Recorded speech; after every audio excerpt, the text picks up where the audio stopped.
दोस्तों EPS 95 pensioners के लिए 3 लेटेस्ट अपडेट निकल के आ रहे हैं और हमारी कोशिश यही रहती है कि जब भी कोई अपडेट निकल के आता है ईपीएस 95 पेंशन से संबंधित, चाहे सरकार की तरफ से या फिर सुप्रीम कोर्ट से या फिर ईपीएस 95 पेंशनर्स की जो राष्ट्रीय संघर्ष समिति है एनएससी की तरफ से या फिर ईपीएफओ की तरफ से, हम कोशिश करते हैं सारे अपडेट आप तक जो है वीडियो के माध्यम से पहुंचाएं, जिससे कि आपको पता रहे कि ईपीएस 95 पेंशन बढ़ोतरी को लेकर क्या अपडेट चल रहा है, यानी कि कहां तक बात पहुंची है और कब तक नतीजा निकलने की संभावना है।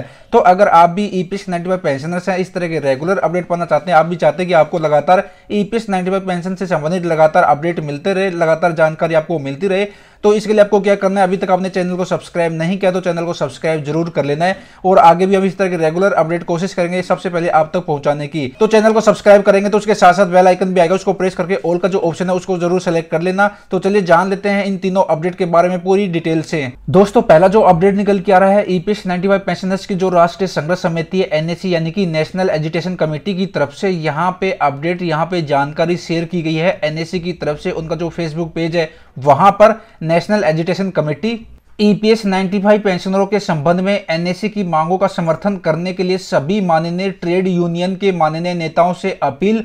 एनएससी के राष्ट्रीय अध्यक्ष माननीय कमांडर अशोक रावत ने लिखा दिनांक 13 जनवरी 2021 यानी कि 13/1/2021 को सभी ट्रेड यूनियन के सम्मान्य नेताओं को पत्र में माननीय श्रीमती हेमा मालिनी की अगुवाई में माननीय प्रधानमंत्री जी के साथ मीटिंग में माननीय प्रधानमंत्री द्वारा दिए गए आश्वासन का पत्र में जिक्र कम से कम पेंशन मिनिमम पेंशन के संदर्भ में एनएससी द्वारा उठाई गई एक ही मांग ₹7,500 व उस पर महंगाई भत्ता के लिए मांगा गया समर्थन। देश की प्रमुख व प्रभावी union BMS, INTUC, HMS, CITU, AITUC, AIUTUC के माननीय अध्यक्ष महासचिव को लिखा पत्र के साथ एनएससी के द्वारा माननीय प्रधानमंत्री श्री नरेंद्र मोदी को लिखा गया दिनांक 31/12/2020 यानी कि 31 दिसंबर 2020 का पत्र, एनएससी के प्रस्ताव माननीय श्रीमती हेमा मालिनी सांसद मथुरा द्वारा लिखा गया पत्र आदि सह पत्र भेजे गए हैं। सभी ट्रेड यूनियन की ओर से एनएससी को सहयोग किए जाने की अपेक्षा। और यहाँ पे इंग्लिश में भी बताया, इसकी जानकारी इंग्लिश में भी शेयर की है कि all the trade union of India are being requested to support the NSC demands in respect of the EPS 95 pensioners.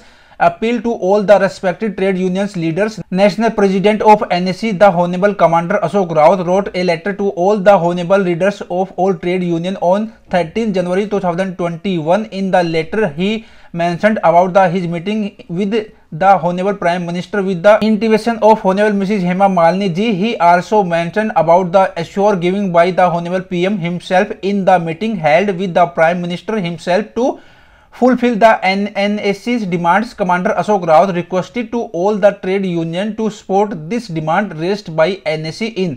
और यहाँ पे पत्र की प्रतिलिपि आपको दिखाई दे रही होगी, मैं ओपन करके आपको जूम करके दिखा देता हूँ। यहाँ पे देख सकते हो ईपीएस 95 नेशनल एजुटेशन कमेटी की तरफ से रिलीज किया गया है to the honourable president general secretary. यहाँ पे जो भी यूनियंस हैं BMS, INTUC, CITU, AITUC, HMS, AIUTUC, new Delhi. Subject है appeal for supporting NSC demand regarding EPS 95 pensioners. यहाँ पे पूरी डिटेल्स इसके बारे में बताया है। यहाँ पे ये जो लेटर भेजा गया है 13 जनवरी 2021 को। तो दोस्तों ये एक पहला अपडेट निकल के आ रहा था एनएससी की तरफ से। एनएससी ने जितनी भी ट्रेड यूनियन है उनके जो प्रधान है, सचिव है, उनके जो अध्यक्ष है, उनको पत्र लेटर लिखा है कि ईपीएस 95 पेंशनर्स की जो मांगे ₹7,500 प्लस महंगाई भत्ता उनको मिलना चाहिए।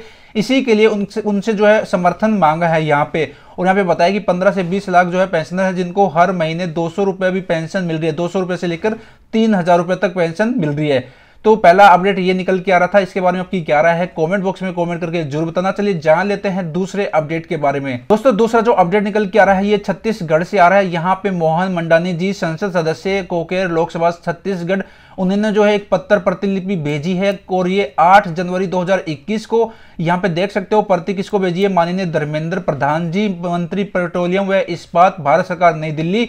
इसका जो सब्जेक्ट विषय है कर्मचारी पेंशन योजना 1995 यानी कि ईपीएस 95 के सेवानिवृत्त कर्मचारियों के पेंशन वृद्धि बाबत। और यहाँ पे बताया है, उन्होंने लिखा है कि मान्यवर पे लिखा है कि विषयांगर लेकर निवेदन है कि श्री LM सिद्दीकी, राज्य अध्यक्ष राष्ट्रीय संघर्ष समिति छत्तीसगढ़ राज्य का आवेदन पत्र संकलन कर मूर्त आपकी ओर प्रेषित है।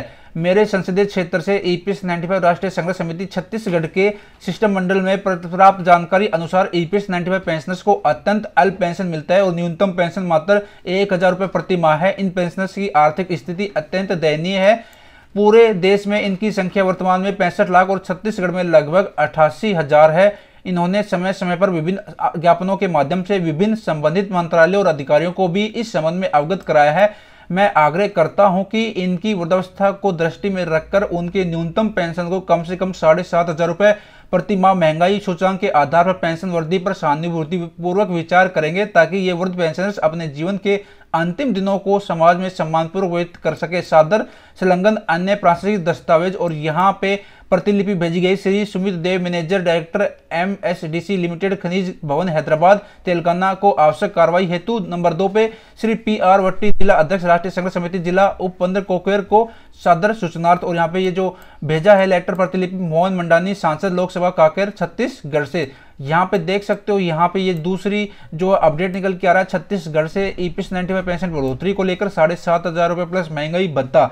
चलिए अब जान लेते हैं तीसरे अपडेट के बारे में। दोस्तों तीसरा जो अपडेट निकल के आ रहा है वो भी रायपुर छत्तीसगढ़ से निकल के आ रहा है। यहाँ पे सुशील कुमार सोनी जी ने, जो कि संसद सदस्य लोकसभा रायपुर छत्तीसगढ़ से, उन्होंने जो है पत्र प्रतिलिपि भेजी है माननीय प्रधानमंत्री जी को। भारत सरकार, नई दिल्ली। इसका जो सब्जेक्ट विषय है कर्मचारी पेंशन योजना 1995 ईपीएस 95 के सेवानिवृत्त कर्मचारियों के पेंशन वृद्धि से संबंधित। आदरणीय महोदय, उपरोक्त विषयावगत मेरे संसदीय क्षेत्र से ईपीएस 95 राष्ट्रीय संघर्ष समिति छत्तीसगढ़ राज्य के सदस्य मिले। उन्होंने बताया कि ईपीएस 95 पेंशनरों को अत्यंत अल्प पेंशन मिलता है और न्यूनतम पेंशन मात्र 1,000 रुपये प्रति माह है, जिसमें पति पत्नी 2 लोगों का गुजारा होना आज की महंगाई में बहुत ही कठिन है और इन पेंशनर्स की हालत अत्यंत दयनीय है। छत्तीसगढ़ में लगभग 88,000 हैं पेंशनर्स। इन्होंने समय समय पर विभिन्न ज्ञापनों के माध्यम से विभिन्न संबंधित मंत्रालयों में और अधिकारियों को भी इस संबंध में अवगत कराया है। कृपया इनकी वृद्धावस्था को दृष्टिगत रखते हुए न्यूनतम पेंशन को कम से कम 7,500 रुपये प्लस महंगाई भत्ता बढ़ाने का सूचकांक से जोड़ने पर सहानुभूति पूर्वक विचार करने हेतु आग्रह करता हूं। संलग्न उपरोक्त अनुसार। और यहाँ पे ये जो पत्र प्रतिलिपि भेजी गई सुशील कुमार सोनी जी के द्वारा जो भेजी गई है, और ये जो पत्र लेटर भेजा है सुशील कुमार सोनी जी के द्वारा, ये माननीय प्रधानमंत्री जी को भेजा है यहाँ पे ईपीएस 95 पेंशन बढ़ोतरी को लेकर 9 जनवरी 2021 को। तो दोस्तों ये 3 लेटेस्ट अपडेट निकल के आ रहे थे। आपको बता दें कि अभी जो है सुप्रीम कोर्ट से भी फैसला आना बाकी है और यहाँ पे लगातार ईपीएस 95 पेंशनर्स की जो राष्ट्रीय संघर्ष समिति है NAC यानी कि नेशनल एजुटेशन कमेटी की तरफ से लगातार प्रयास किए जा रहे हैं, सांसदों के माध्यम से और मंत्रियों के माध्यम से सरकार तक बातें पहुंचाई जा रही है और लगातार सरकार को जो है लगातार इस तरह की जो है रिक्वेस्ट प्रतिलिपि पत्र जो है मिल रहे हैं।